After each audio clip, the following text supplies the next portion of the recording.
They say music and wisdom go hand in hand. And Mr. Redave just projected that in today's episode. Welcome to the Burntune podcast, guys. In today's episode, we have Mr. Redave all the way from England with rich experiences and some great music. So let's go.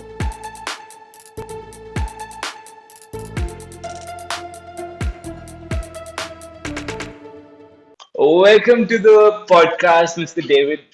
I am very pleased today to have you. There's so much to learn from you. I have no clue how cool this podcast is going to be with you. To start with, how are you doing today? Lovely, thank you. Yes, fine. Nice to talk to you. Yeah, I must say, before I say anything, your music taste is amazing. You should really send your playlist to me. I would love to hear it sometime. Okay, thank you very much. I will do. Crazy. Yeah, David, please tell me about your journey because you have had a music-filled journey, like a very long journey. So I would really want to know, and our viewers would want to know that how you started and how long you've been close to music and how it has actually helped you grow in life. Okay, first of all, let me tell you that I was born and raised in South Wales Mm-hmm. and near a place called Pontypool. And I was very lucky that my mum got me lessons on the piano from the age of about 7. Oh. And when I was 11, my grandfather came back from Cuba, from a holiday in Cuba, and he had a guitar with him. And he said, any of my grandchildren want the guitar? So all the older children, they didn't. So I was offered it and I said, yes, please, I'll have a guitar. So I managed to get a book called Play in a Day. And that was something I learned all the chords and how to play, etc., and really enjoyed that. I even wrote a song at the age of 11. Wow. So a long time ago, yes. And then when I was about 14, we got up a band with me and my friends, and we played all over South Wales, down in Cardiff, Newport, round the valleys. It was great fun. Really enjoyed it. But when I went to teacher training college at the age of 18 and had 3 years there, I played in a band called Gents of Trinity because it was Teachers Trinity College. And came up to London in 1969. That shows how old I am. And started teaching in Newham, which is in the East End of London, and thoroughly enjoyed it. Managed to find a band I could join, and these people were brand new for me. And that band eventually was called Clam, Clam. And the band Clam was very popular. We played once again all over London in different places, and I was Great. lucky that we were recorded. We got on Capital Radio, which is one of Whoa. the London radio stations, and we were on there 3 times playing live and were interviewed. So that Amazing. was good. At that time, a famous DJ on the BBC called Alan Freeman, he Mm-hmm. even featured our. When I joined Backlash, he even featured the Backlash EP that we'd made. So we Whoa. were very, very pleased. And once more, we played all over London and around London. Eventually, one of the guys had to leave because of his job. So we got the lead guitarist that used to play in Clam. And he came along and he was very good, called Bob Tibbets. And then we carried on with Head Waiter. That was what it's called, stupid name, Head Waiter. And we played on then till about, I guess, 1984 or thereabouts, and recorded lots of our music at that time. And this is what's now available online. I was very lucky at my age to be offered a contract by a company called VG Music Gold. And they put it on basically something like 25 different sites, websites. Amazing. And I have a Clam tracks on there. I have the Backlash tracks on there. I have Head Waiter tracks on there. And my later 2 albums done under the name Red Dave, R.E. Dave. Ah, If I wow. just show you this, if I show you this for a moment, Mm-hmm. you can see my old PC computer screen. Yes, yes, And I do. I will click on this. 1 second. One moment. Ooh, go back up. Yeah. So asking questions of the moon, that was made in the 2004. The Backlash, that's the old tracks from them. Clam, the old tracks from them, and Headway to the old tracks from there. And that's another Red Dave album called The Meaning of Life. And these are all available on those websites I mentioned. So if you just search for Red Dave, you'll find them all. The Crazy. reason I called myself Red Dave was because I've always wanted a better world, a world where people are not bombing each other and not fighting and not spreading fear and refugees fleeing the country. I want to end all that. Of course, it's an impossible task. But I wrote several songs in 2004 onwards about those things and about wanting to end those fights. And you can listen to those tracks on Meaning of Life and on Asking Questions of the Moon. That's amazing. I really, urge all the viewers to really listen to all these songs. I have I've been listening to a few of yours. I did not tell you about that before, but yeah, I did check out your Spotify before. I had it already. It's amazing. I'm just pleased to meet you today. I would like to know that you've been with music for so long. What was it that actually changed your life or actually brought out the best in you? You today, when you look back, you really feel that yes, I had enjoyed every phase of my life. So how was it? Like, what was that one experience that actually transformed you, brought you closer to music in life? Well, I think it was the combination of learning piano and learning Mm-hmm. guitar and being Ah. competent at that. But having written many, many, many songs, I think it's that gives you inspiration, gives you a feeling of success. Because even if nobody is there to listen to those songs, the actual creation of them makes you feel good. Mm. So, a connected question, which came to my mind right now. Um, we write songs. When we write them, we have an emotion attached to it. Yeah, and we really feel them when we write it. But the thing is that other people actually interpret in a different way because they have different perceptions and everybody has a different way of thinking. So, how do you think? Is it actually helping us transfer our point of view to others, or is it rather beautifying their point of views? What are we doing through music here? Well, I think if you believe in something very strongly and write a song about what you believe in, because let's be honest, the vast majority, Hmm. 95% of songs are about love and Hmm. romance and having a girlfriend or boyfriend, whatever it is. Um, that's 95% of songs. Even today, you get the same thing, even if it's a rap. It's about how people saying, I want to love you, I want to do all that. Hmm. But I think if you can write songs about your emotions, what's really strong, about what you believe in, what you feel at that time, whether it's about someone you know, whether it's about someone you love, that's not so important. What's important is that you actually believe in what you're writing and want that to spread. You want everybody to hear it if possible. Totally, totally.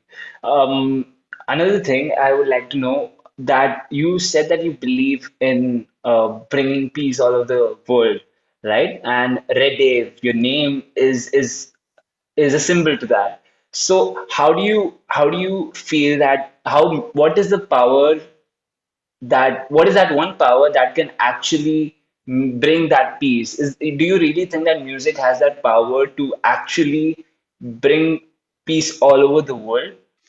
I wish it would. I really wish it would.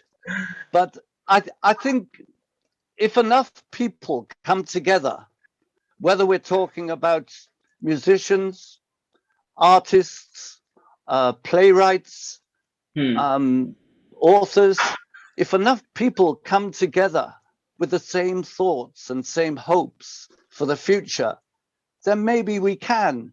Not at this moment in time, because I think at this moment in time, there's too much else happening in the world that it's suppressing ordinary people's needs and wants. So when COVID is finally over, let's say that, when it's finally finished, and when there's more stability in the world, when less people are having to run away from their homes because of bombing or murder, I think then is an opportunity to bring people all over the world together. And the major countries that could do this, I think, are India. I think they can help to spread that word. But of course, you have the conflict between India and Pakistan, which is still going on to a slight extent. And you have other countries like Africa that enormous poverty is there, enormous, probably as bad as parts of India. And even in the USA, people sort of think, oh, let's all get behind, Donald Trump or someone stupid like that, a right winger. And they all want to join up that. Not all, but a lot want to join up that. I understand. And I remember back in 2004, Blair and Bush, our Prime Minister Blair and Bush, the Prime Minister at that time of America, joined together to invade Afghanistan and Iraq. And I wrote quite a few songs about that. They're on YouTube if you want to listen to them. Oh, You just okay. look up, if you look up Yep. Redave Studios on YouTube, you'll find them there. And these songs are anti-war. They're saying people lie, politicians lie in order to get their feelings across. But that's not honest. That's not the way to go forward. Sorry, I got quite emotional then. It's okay. It's okay. You're totally right. I totally get your point. And Red Dave is right here. I totally agree with Red Dave here. That's amazing. Okay. I just want to know that, if somebody wants to learn music, somebody wants to actually start singing and writing their songs, what is the step A for them? What is the first step for them to start off and start doing what they want to? Well, I think it depends on whether you're learning a flute or whether Mm-hmm. you're learning a piano or guitar or whatever it is. I Mm-hmm. think to buy a well-constructed book Mm-hmm. that takes you through it step by step, right from the beginning up to a fairly high level, I think you can't fail but to learn it. I even learned an instrument that I used to hate practicing on, and that was the violin. I learned that back when I was a school kid, and practicing alone, it was just like a screeching animal. It was horrible.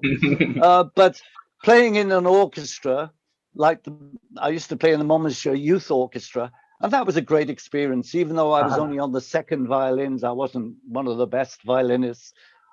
It was just a great experience, and I enjoyed that. So I don't think it really matters what instrument.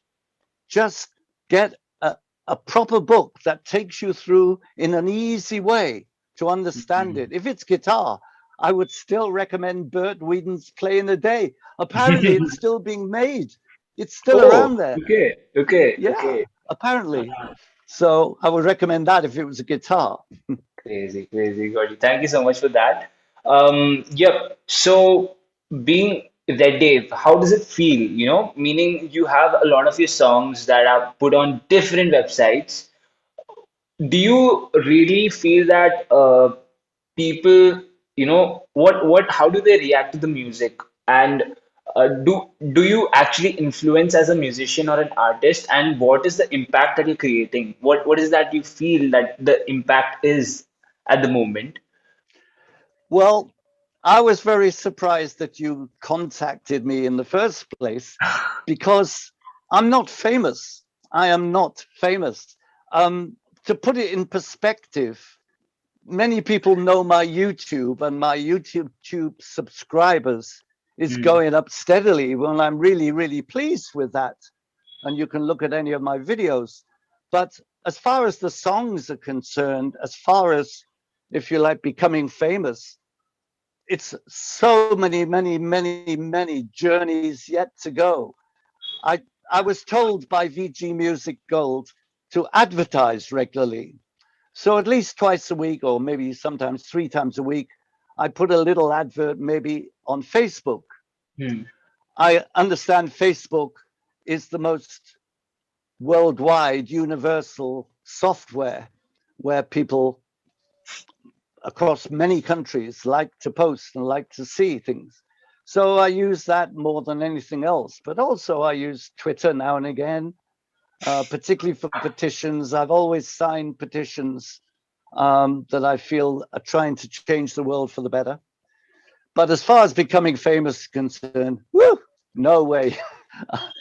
I'm flattered I because would I like have to a add lot of. something here. I would like to add something here. You really don't know that, it's not about how many people are watching. It's about the impact that you're creating. It really is powerful. I don't know, but I have heard of instances where, people are actually creating a lot of impact through music, and you are somehow creating a lot of impact. A lot, not like a small impact. It's a big impact, and you should be aware of that. I really would like to tell you that what you're doing is amazing. Please keep doing that. I really hope the youth of today is changing. At least from mine, what I am looking at, people are changing their views. They're not just sticking to the love songs. They are, broadenizing their aspects and thinking of new things and stuff. So I am very sure things are going to change, and I really think that it's just how do I tell it? It's just a part of it, and people are changing. That's the point I'm trying to make. And yeah, I just hope that one day I can tell. I had a podcast with Dave. He's a very close friend of mine. Well, that's very, very, very kind of you. I really do appreciate that. I think if I can compare this time to any time in the past, I would say we need another flower power movement, another movement of love and leaders like John Lennon was at that time, and the peace that many, many people believed in protests, in marches Hmm. across the world. And I think that is what we need now is another movement like that. Right, right, right, right. Totally agreed. We need that movement. We need that, change again, to change things for the good. I totally agree with you. Have you Um, listened to my song called Isn't It Sad? A no, no, song I called, have to. Can you? Yep. okay, it's, I believe, I hope, Mm-hmm. it's on the, yeah, it's on the Asking Questions of the Moon album. It's on Ah, there. okay. Okay, I'll just make a note of it. Asking questions on the moon, right? That's the album. And the song is called Isn't It Sad? Because it's about the passing of the flower power era. Ah, cool, cool, cool. Wow. You've actually taken real life instances, and all your songs are based on real life instances, are they? All of them. I think all of my songs at the time of writing them, I felt very, very strong. And Ah, yeah, whenever I came up with a tune or even a lyric, it was always about my feelings at that time. Um, I think,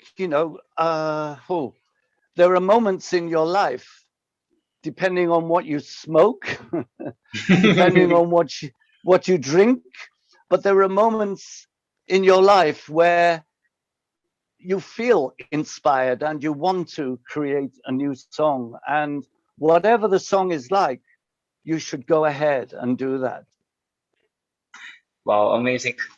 Dave, I would like to, get a small message or a tip from you because you have such rich knowledge in music for all our viewers and listeners who are struggling artists, musicians, and others also, who are the general viewers. If they want to start their music journey, if they want to start it maybe in songwriting or maybe in playing a guitar or whatever, yeah, how do they start? What do you think is the best way for them? And anything, could you help?